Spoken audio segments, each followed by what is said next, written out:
할렐루야! 살 수 있는 길 주님의 교회 김학준 목사입니다. 오늘 함께 은혜 받으실 하나님 말씀 제목은 나는 새로운 피조물입니다 입니다. 본문 말씀은 고린도후서 5장 17절 말씀. 그런즉 누구든지 그리스도 안에 있으면 새로운 피조물이라. 이전 것은 지나갔으니 보라 새 것이 되었도다. 내가 갈 바를 알지 못하며 저주와 죽음, 질병과 눌림, 가난과 버림받음으로부터 벗어나 소망하며 꿈꾸는 모든 것이 이루어져서 새롭게 된 인생을 살 수 있게 되려면 필수적으로 꼭 알아야 되는 것이 있습니다. 그것은 예수 그리스도 안에 있는 것입니다. 예수 이름으로 말미암아 새로운 피조물이 된 것을 어떻게 알 수 있는지 세 가지를 살펴보기를 원합니다. 먼저 내게서 지나가야 할 이전 것들이 무엇인지 살펴보도록 하겠습니다. 첫째, 나는 어떤 사람이었을까요? 나는 누구일까요? 자신의 이름과 가족 하는 일을 통해서 내가 누구인지를 알 수 있는 것 같지만 그 정보가 나의 모든 것일까요? 우리는 사실 내가 누구인지 모르고 살고 있습니다. 내가 어디에서 와서 무엇 때문에 여기 살고 있으며 어디를 향해 살아가야 하는지 그 목적지를 전혀 알지 못하고 살고 있는 것입니다. 매일 잠에서 깨어 일어나서는 눈앞에 보이는 대로 생각되는 대로 당면한 일에만 즉흥적으로 반응하며 살아갑니다. 계획을 세우지만 단편적 단기적일 뿐입니다. 그리고 그 내용들이 단순합니다. 무엇을 먹을까, 무엇을 입을까, 무엇을 마실까, 그것만을 생각하며 살고 있는 것입니다. 사람들이 지혜롭게 노력하며 살려는 목적이 무엇일까요? 부자로 살고 싶어서요? 명예를 가지고 존경을 받는 자가 되려고요? 권력자가 되어서 다스리며 군림하려고 그러는 것입니까? 이렇게 자기가 설정한 목적을 위해서 모든 것을 투자하고 수단과 방법을 가리지 않고 다른 사람을 밟고 올라서서 성취하려고 합니다.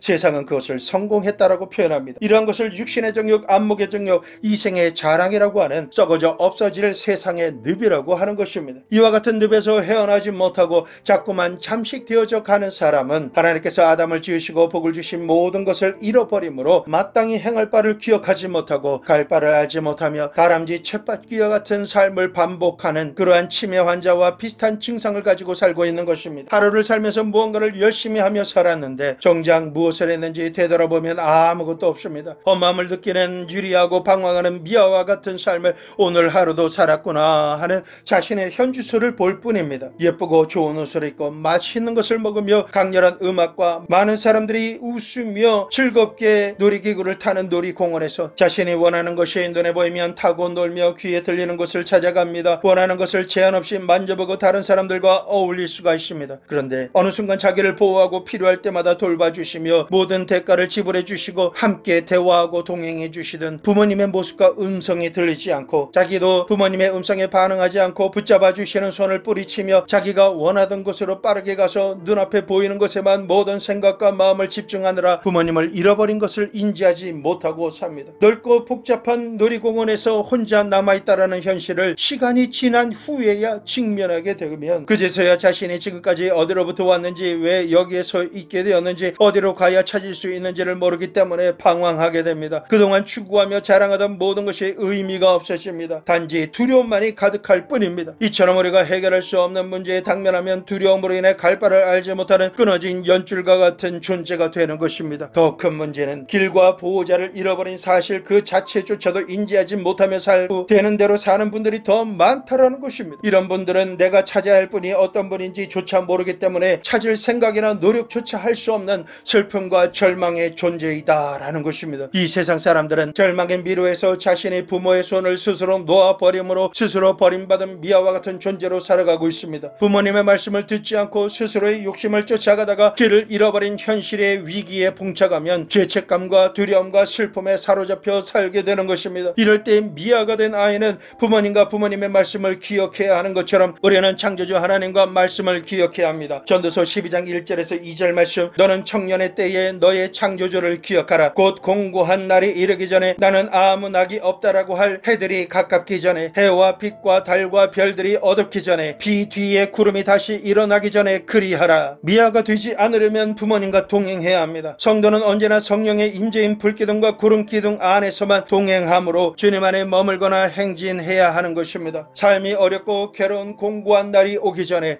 무언가 죽을 힘을 다해 살고는 있지만 이제는 아무런 낙이 없다라고 할 때가 오기 전에 나를 비추어 복되게 하는 해와 빛과 달과 별들이 가리워져서 더 어둡기 전에 아무것도 감당할 수 없는 시험과 환란의 비가 온 다음 또다시 이제는 감당할 수 없다라고 말할 수밖에 없는 먹구름이 계속해서 일어나 몰려오기 전에 정신을 차리고 창조주 하나님을 기억해야 합니다. 내 마음과 뜻과 생각에만 집중해서 길을 잃어버리고 환란이 오기 전에 창조주 하나님을 기억하며 말씀을 듣고 순종하지 못했던 모든 잘못을 회개하고 잘못된 선택과 길로 행했던 모든 길을 되돌이켜서 창조주 하나님을 기억하며 보좌 앞으로 돌아와 회개해야 하는 것입니다. 주님 뜻대로 순종하며 동행하던 길로 돌아와야 하는 것입니다. 그렇게 하지 않으면 공고한 날이 이르고 아무런 낙이 없으며 앞길이 깜깜한 암흑 속을 걷는 때가 되고 어려움과 그 어둠이 거듭거듭 다가오게 되면 우리 인생은 절대 절망을 하며 죽을 수밖에 없는 음부에 내려가게 되는 것입니다. 우리의 양심이 화인을 맞아서 아무것도 보이지 않고 들리지 않고 느끼지 못하며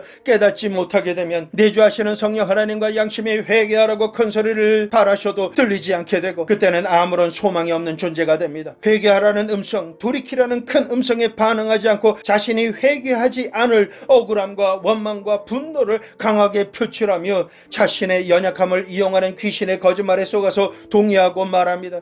나는 억울하니까 죄를 지을 수 있고 죄를 지어도 용납받아야만 합니다 라고 합니다. 지극히 이기적이고 자기 합리화적인 속임을 받아들이므로 회개하지 않아도 된다라고 하는 그러한 죄를 짓게 되는 것입니다.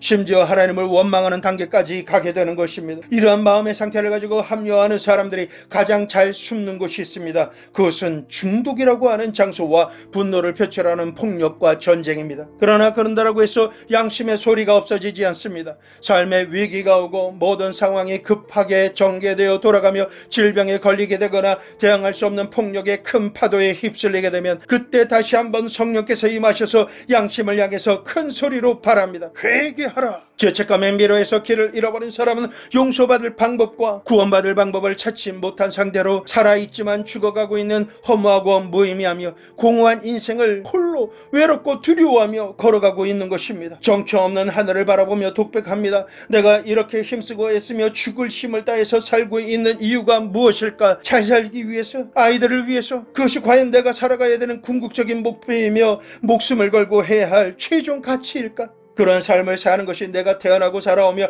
마지막에 보아야 할 모습이란 말인가?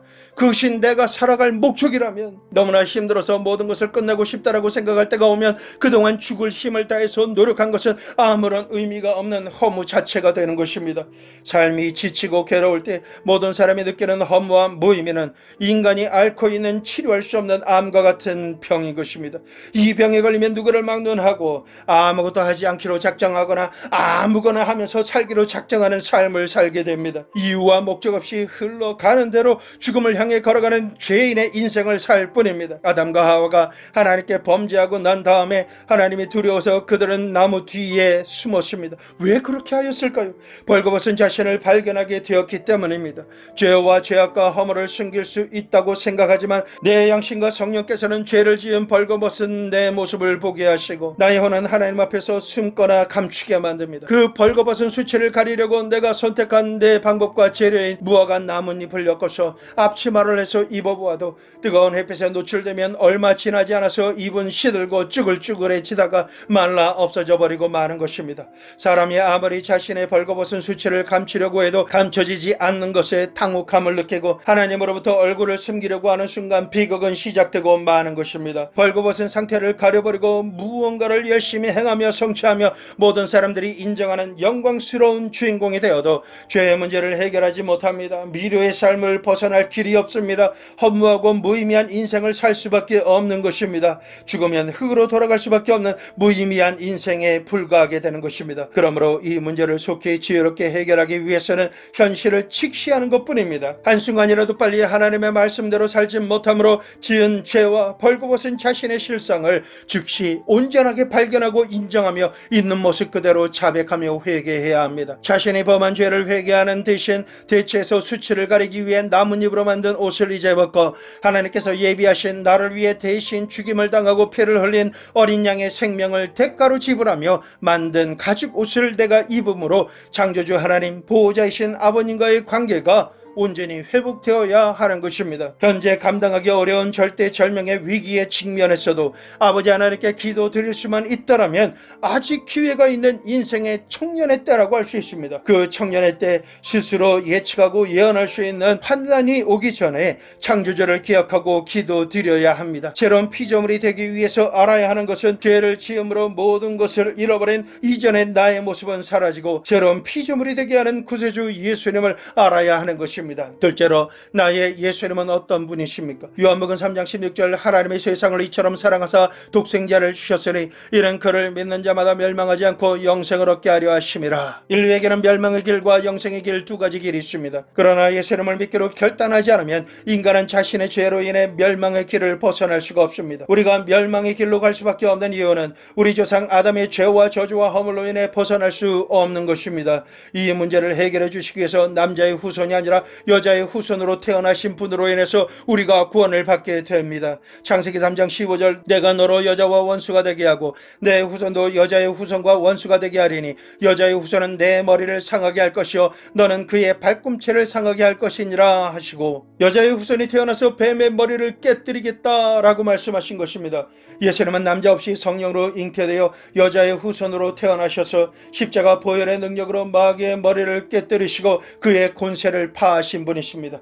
예수님께서는 가시는 곳마다 죄인은 미워하시지만 죄인을 사랑하심으로 그들의 모든 죄를 사해 주셨습니다. 예수님께서 이르시는 곳마다 병든 자나 귀신 들린 자를 사랑하심으로 질병을 치료하시고 병마와 악한 귀신을 미워하심으로 꾸짖으시고 사람에게서 떠나가게 하심으로 자유케 하셨습니다. 예수님께서는 배고픈 자를 먹여주셨고 절망에 처한 자에게 소망을 주시며 죽어가는 자에게 영원한 생명을 주시는 구세주로 이 세상에 오신 것입니다. 예수님은 어떤 종교적인 의식이나 철학 그리고 심오한 지식을 우리에게 가르치시기 위해서 이 땅에 오신 것이 아닙니다. 예수님께서는 추악한 죄를 짓거나 불의하며 버림당하며 절망에 처해 죽어가는 사람을 건져주시고 살리시기 위해서 이 땅에 오신 것입니다. 아무런 죄가 없으신 예수님은 로마의 법률과 자기들의 욕심과 세계 질투로 인해서 하나님보다 높아져 버린 유대인의 종교에 의해서 잡히시고 정죄를 받으셨습니다. 저주받은 극악한 죄인만이 죽는 십자가 형틀에 달리셔서 하나님과 사람 앞에 버림을 받으시고 죽으셨습니다. 죄와 죄악과 허물의 대가인 십자가의 죽음이 얼마나 비참했던지 예수님 자신조차도 마태복음 27장 46절 제9시쯤에 예수께서 크게 소리질러 이르시되 엘리 엘리 라마 사박다니 하시니 이는 곧 나의 하나님 어찌하여 나를 버리셨나이까 라고 하는 뜻이라. 예수님께서 마지막까지 우리 인생이 부르짖어야 할 모든 통곡을 십자가 위에서 대신하신 것입니다. 그리고 우리를 위해 죽으시고 음부에 내려가셔서 장사되신 지 사흘 만에 사망 권세를 이기시고 부활하셔서 우리에게 부활의 첫 열매가 되셨습니다. 이후 부활하신 예수님께서는 하늘로 승천하시고 하나님의 보좌 우편에 앉으시며 우리를 위해 처소를 준비하시고 다시 오실 날까지 충보하고 계십니다. 시간과 공간의 제한을 받지 아니하시는 예수님께서는 죽으신 모습만 본 이후에 두려워서 아무것도 하지 못하는 제자들에게 나타나셔서 아버지 하나님께서 보내주시는 성령으로 세례받기까지 기도하라 명령하시고 오순절이 이르러 보혜사 성령님께서는 급하고 강한 바람처럼 불의 혀와 같은 모습으로 각 사람의 머리 위에 임하셨습니다. 성령으로 충만하게 된 제자들은 강하고 담대하게 회개의 천국 복음을 전하며 병든 자를 고치고 귀신에 눌린 자를 자유케 하며 땅끝까지 가서 복음을 전하라는 지상대 위임령을 행하기 시작하였습니다. 우리가 예수님의 생애를 깊이 생각하고 십자가 보혈로 말미암는 구원의 역사를 믿어야 이전 것은 지나가고 영생의 삶을 살게 하는 새 것이 될 수 있게 된 것입니다. 그러므로 항상 생각해야 합니다. 예수님께서 무엇 때문에 이 땅에 오셨으며 무엇 때문에 공생의 사역을 감당하셨고 무엇 때문에 아무런 죄가 없으신 분이 저주의 십자가에 달려 죽으셨는지, 그리고 죽으실 뿐만 아니라 부활하신 예수님의 부활이 나와 어떤 상관이 있는지를 하나도 빠짐없이 생각하고 기억하고 감사함으로 믿어야 하는 것입니다. 그동안 저주와 가난과 멸망의 길로 걸어가던 내가 예수님의 구원의 생애를 알고 믿음으로 말미암아 길을 잃고 헤매이다 결국은 멸망과 죽음을 향해 걸어가던 인생에서 하나님께서 말씀하신 성령을 받고 성령 말씀대로 기적의 주인공이 되며 성령의 능력을 받음으로 예수님께서 공생애를 통해 행하신 사역을 제한 없이 나도 행할 수 있게 된 것입니다. 이제 예수님을 알고 믿음으로 영접하며 성령으로 세례받은 나는 어떤 사람이 되었습니까? 셋째로 새로운 피조물이 되었습니다. 예수님을 믿고 예수님의 말씀 안에 거하면 우리는 새로운 피조물입니다. 새로운 피조물이 된다는 것은 어떤 것일까요? 고린도전서 1장 30절 너희는 하나님으로부터 나서 그리스도 예수 안에 있고 예수는 하나님으로부터 나와서 우리에게 지혜와 의로움과 거룩함과 구원함이 되셨으니 예수 그리스도 안에 있다라는 것의 의미는 단지 병이 낫고 귀신으로부터 자유케 되며 저주가 사라져서 축복이 임하고 가난과 채무형이 사라지고 부유하게 되는 것만이 아닙니다. 그렇게 되어도 얼마든지 옛사람으로 돌아갈 수 있습니다. 하나님과 상관없는 세상에 속한 사람으로 살아갈 수가 있는 것입니다. 그러나 새로운 피조물은 죽음에서 생명으로 옮겨진 것만이 아니라 마음과 생각이 완전히 변화를 받고 하나님의 뜻대로 변혁이 일어난 상태를 말합니다. 그러면 어떤 변화를 말하는 것일까요? 첫째, 예수님의 지혜가 임하는 변화를 받습니다. 예수님을 믿고 영접하며 구원받기 전에는 창조주 하나님을 알지 못하고 무엇이든지 자기 입장에서만 생각하고 인지하며 자기가 하나님이 되어 살아가게 됩니다. 진화론이나 유물론을 진리처럼 추구하고 인정합니다. 그러나 예수님을 믿고 영접하여 예수님께서 우리가 예수님 안에 거하기만 하면 제일 먼저 하나님을 알고 믿을 수 있도록 지혜를 주십니다. 말씀을 깨달아 알 수 있도록 계시가 임하고 하나님의 마음을 알 수 있게 되는 것입니다. 하나님의 성품을 닮아갈 수 있는 계시가 임하게 되는 것입니다. 예수님을 통해 하나님을 알 수 있도록 조명해 주시고 깨달을 수 있도록 성령의 지혜의 영이 임하는 것입니다. 성령님이 아니고는 하나님을 알 수가 없습니다. 이 지혜는 이 세상을 살아가는 동안에 주님께서 다시 오실 때까지 행할 모범 답안지와 같습니다. 예수님이시라면 어떻게 하실까 하며 예수님의 지혜를 우리는 매 순간 묵상해야 됩니다. 주님께서 나를 통해 매일 매 순간 선택하고 행하기 원하시는 일들을 알게 되는 지혜로 선택하고 행함으로 주님의 뜻을 성취하며 이루게 되는 것입니다. 새로운 피조물이 된 우리는 예수님으로 인해 내가 누구인지 정체성과 신분과 안정감의 변화가 생깁니다. 내가 어디에서부터 와서 지금 여기 왜 살고 있으며 앞으로 내가 어떤 방향으로 살아가는지 무엇보다 내가 누구인지를 명확하게 알게 됨으로 말미암아 주님께서 나를 위해 예비하신 복을 주시기 위해 좌로나 우로나 치우치지 않고 곧장 갈 수 있도록 주님에게 로드맵을 밝히 보게 하시고 달려갈 수 있도록 능력을 공급하십니다. 내가 누구인지 알게 되면 내가 어떤 일을 해야 하는지를 알게 되고 내가 준비하고 최선을 다해서 성취해야 할 최종 목표가 생기게 되는 것입니다. 내가 하나님을 나의 주라고 고백하는 순간 내 인생을 내 마음과 내 뜻대로 살아서는 안 됩니다. 예수님께서 나보다 나를 더 사랑하심으로 자신의 생명으로 죽음과 멸망의 위기에 있던 나를 구원하시고 살리신 그 큰 은혜를 입었습니다. 이 사실을 알고 믿는 자라면 더 이상 자신의 욕심을 채우기 위해 뜻을 가지고 목표를 세우며 이기적인 삶을 살아서는 안 되는 것입니다. 하나님을 믿는다 하며 교회를 다니지만 하나님을 아는 지혜가 없으면 하나님께 나아갈 때마다 마치 하나님이 채무자이신 것처럼 매 순간 자신의 필요를 채워달라고 조르기만 하는 철없고 무식한 자녀로 살 뿐입니다. 그런 사람은 도무지 하나님께 감사드리거나 만족함이 없는 사람으로 믿음이라고는 전혀 찾아볼 수 없는 옛사람으로 사는 사람입니다. 우리가 예수님 안에 거하며 은혜를 받으면 내 인생의 좌표가 하나님의 좌표로 변화됩니다. 하나님의 뜻대로 살 수 있는 지혜가 임합니다. 하나님의 뜻을 알 수 있는 말씀과 성령으로 인해 통찰력과 분별력이 생깁니다. 성령의 빛과 말씀의 안경으로 마귀의 거짓된 속임과 원수의 올무와 탐욕에 더 이상 속지 않게 되는 것입니다. 그러므로 재앙과 판멸이 오기 전에 피할 수 있게 되고 죄와 죄악의 길로 빠져들지 않을 수 있게 되는 것입니다. 우리가 예수님 안에 거하면 성령 하나님께서 우리에게 임하시고 새로운 피조물이 된 우리에게 축복의 길을 지시하시고 행할 것을 명하십니다. 신명기 28장 13절 여호와께서 너를 머리가 되게 하고 꼬리가 되지 않게 하시며 위에만 있고 아래에 있지 않게 하시리니 오직 너는 내가 오늘 내게 명령하는 내 하나님 여호와의 명령을 듣고 지켜 행하며 우리는 하나님의 말씀을 듣고 지켜 행하면 하나님의 지혜는 우리를 머리가 되게 하시고 위에만 있게 하십니다. 둘째로 예수님의 의로움이 임하게 됩니다. 이 세상에 사는 사람은 스스로 의롭다 할 육체가 하나도 없습니다. 성령과 양심의 빛 가운데 자기 스스로를 조명하면 머리털보다 더 많은 죄와 죄악과 허물만 가득한 것을 볼 수밖에 없습니다. 자신의 과거와 정체를 기억하고 보게 될 때 누구나 부끄러워서 하나님 앞에 나갈 수가 없습니다. 하나님의 공의의 심판대 앞에 누구나 죽을 수밖에 없는 죄인이기 때문에 두렵고 떨림으로 아담과 하와처럼 숨을 수밖에 없는 존재인 것입니다. 이러한 과거를 가진 우리는 현재와 미래에 대해서 그 어떤 것도 보장된 삶을 살 수가 없는 것입니다. 이러한 우리의 현주소에 예수님께서 오셔서 하나님의 공의 앞에서 죽을 수밖에 없는 우리 대신 아무런 죄가 없으신 예수님의 생명으로 우리를 위해 대신 죽으셨습니다. 생명의 가치를 측정 불가능한 하나님의 외아들 예수님의 생명이 나의 생명을 대신하는 대가 지불이 되신 것입니다. 그러므로 예수님의 보혈을 의지하면 그 누구라도 구원을 받고 의로운 자가 될 수 있게 된 것입니다. 예수님께서는 온 인류의 과거와 현재와 미래의 모든 죄를 한 몸에 다 짊어지시고 재판장이신 하나님 앞에서 모든 죄악을 대신 감당하시는 제물이 되심으로 죽으신 것입니다. 흠이 없는 양이 대속할 사람을 대신하여 죽임을 당하고 피를 흘려 죽는 것처럼 죄가 전혀 없으신 예수님께서 불의한 죄인인 우리를 대신해서 채찍에 맞으시고 십자가에 달리셔서 몸이 찢겨지고 몸의 모든 피와 물을 아낌없이 다 쏟으셨습니다. 영원부터 영원까지 이르는 모든 죄를 단 한 번만에 예수님이 생명으로 보상하신 것입니다. 이 진리를 믿고 영접함으로 구원을 받기로 작정한 모든 사람들을 위해서 예수님께서 청산하신 것입니다.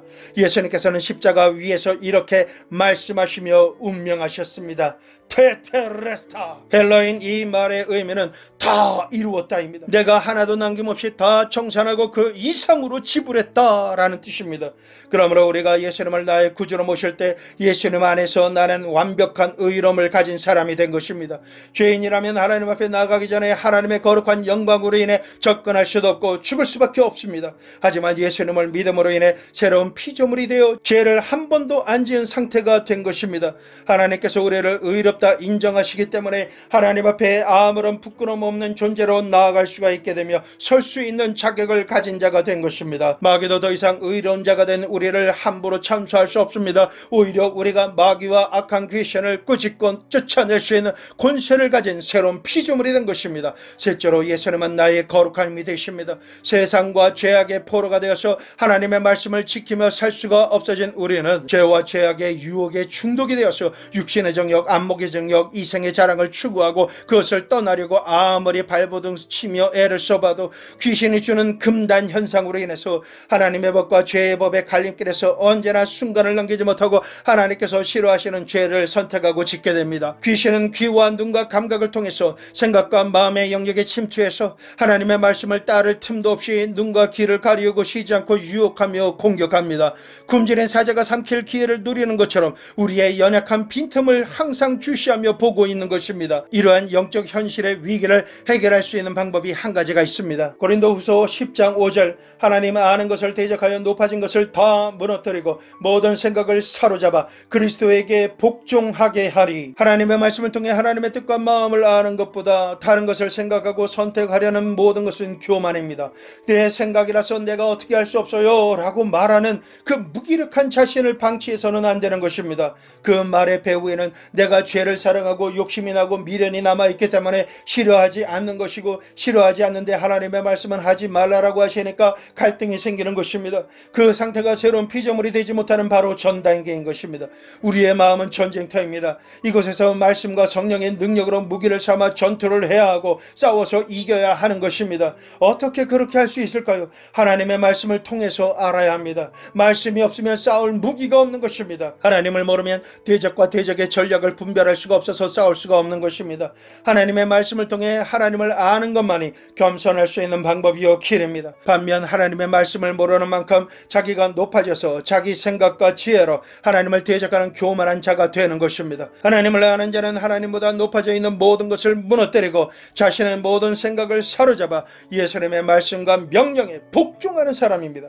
복종은 내가 선택할 것이 전혀 없습니다. 내가 이해되기 때문에 순종하는 것과 전혀 다릅니다. 내가 이해되지 않고 몰라도 하나님께서 말씀하신 말씀대로 명령대로 실행하는 것이 복종하는 것입니다.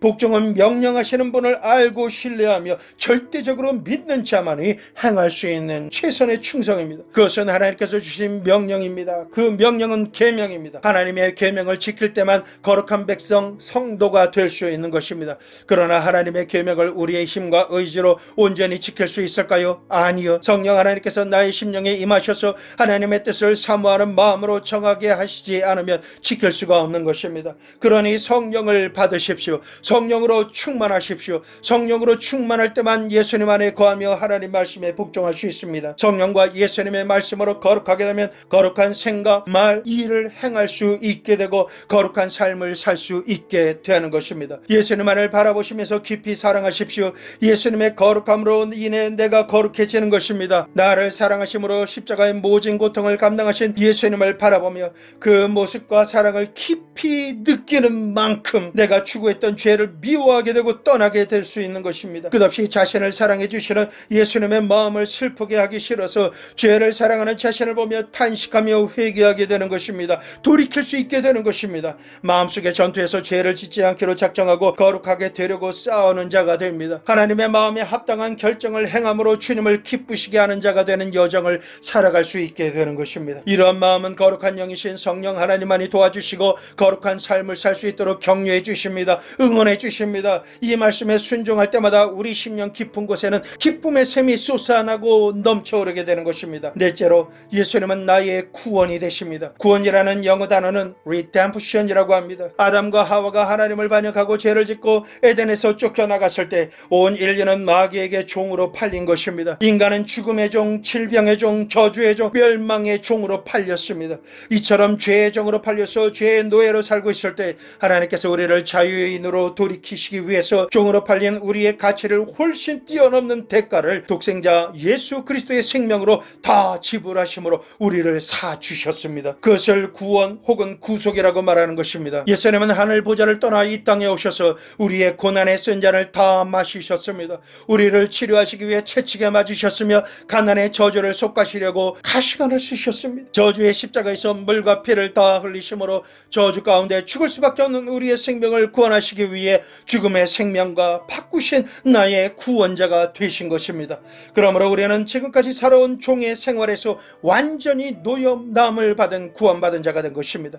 그러나 오늘날 예수님을 믿는다라고 하지만 너무나 많은 사람들이 입으로는 주여 주여 하면서도 생활하는 가운데 아직도 죽음의 종, 마귀의 종, 질병의 종, 저주의 종, 멸망의 종으로 눌리며 아파하며 고통 가운데 살아가고 있습니다. 구원받았지만 왜 그러한 삶을 여전히 살아야 하는지 호세아 선지자가 말합니다. 호세아서 4장 6절 전반부에 내 백성이 지식이 없으므로 망하는도다. 지식이 없어서라고 말씀하고 있습니다. 요한복음 8장 32절 진리를 알지니 진리가 너희를 자유롭게 하리라. 어떤 진리가 우리를 자유케 할까요? 하나님을 아는 지식입니다. 예수님의 구원의 역사를 아는 지식만이 우리를 자유케 할 수 있는 것입니다. 우리는 더 이상 마귀가 역사하는 질병과 저주와 가난과 멸망과 죽음과는 전혀 상관없는 완벽하게 구원받은 자유자가 된 것입니다. 마귀는 다시금 우리를 자신의 종으로 사로잡으려고 모든 수단을 다 사용합니다. 출애굽한 이스라엘 사람들을 다시 잡으려고 달려오는 바로와 애굽의 군대와 같습니다. 그러나 예수님 안에 계신 여러분 안심하십시오. 성령 하나님께서 원수의 공격을 막아주시고 하나님의 지팡이인 예수님의 이름으로 홍해를 향해 손을 내밀면 길은 열립니다. 우리는 위기를 건너가게 될 것이고 원수는 깊은 바닷속에 속수무책으로 수장되고 말 것입니다. 구원받고 자유자가 된 우리가 마귀를 대적했을 때 그들은 자신들에게 권리가 없음을 알고 주랭당을 치며 물러가게 되는 것입니다. 갈라디아서 5장 1절 그리스도께서 우리를 자유롭게 하려고 자유를 주셨으니 그러므로 굳건하게 서서 다시는 종의 멍에를 매지 말라. 예수님의 권세 있는 이름과 성령의 권능으로 마귀를 대적하는 역사가 전에 종으로 살았을 때 감당하고 살았던 멍에를 다시 매지 말아야 그 능력이 활성화되는 것입니다. 그러니 아프지 마십시오. 눌리지 마십시오. 가난하지 마시기로 작정하셔야 됩니다. 내게 저주가 떠나지 않고 아직도 나를 괴롭힌다라는 말과 표현조차 언급하지 마십시오.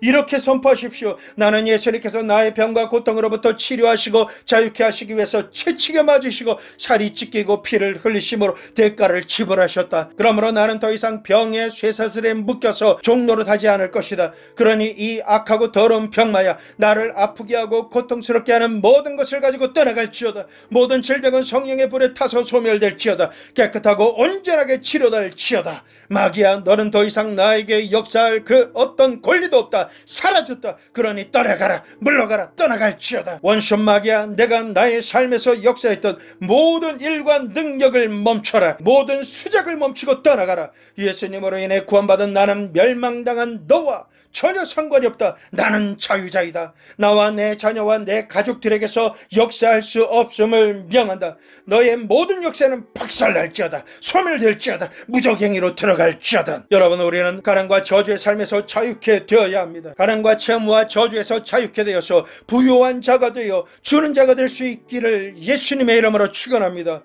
우리는 사망의 두려움에 잡혀 죽음의 노예로 살던 것에서 자유케 되었습니다. 이제부터 예수 그리스도 안에서 우리가 죽을 때 믿지 않는 자들과 같이 절망하고 탄식할 필요가 없어졌습니다. 천사장이 외치는 큰 소리와 함께 하나님의 나팔 소리가 될 때, 주님께서 친히 하늘로 쫓아 강림하실 때, 주님 안에 죽은 자들이 먼저 일어나고 살아남은 우리도 변화되어 주와 영원히 있게 될 것입니다.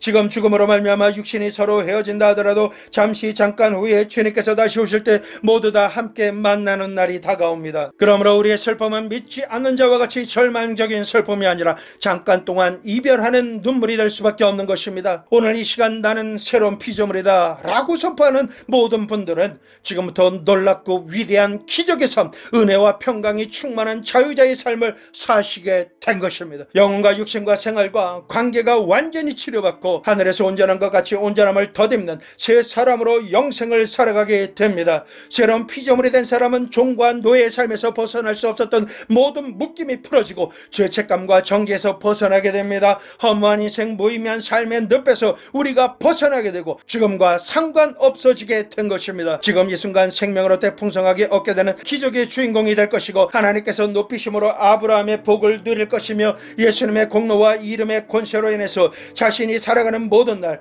모든 사람들이 그 이름을 기억하게 되는 위대한 인생의 주인공으로 살게 될 것입니다. 성령 하나님과 동행함으로 창조적인 삶, 예언적인 축복의 삶을 현실에서 살아가시고 누리시는 새로운 피조물의 삶을 살아가게 되시기를 예수님의 이름으로 축원합니다.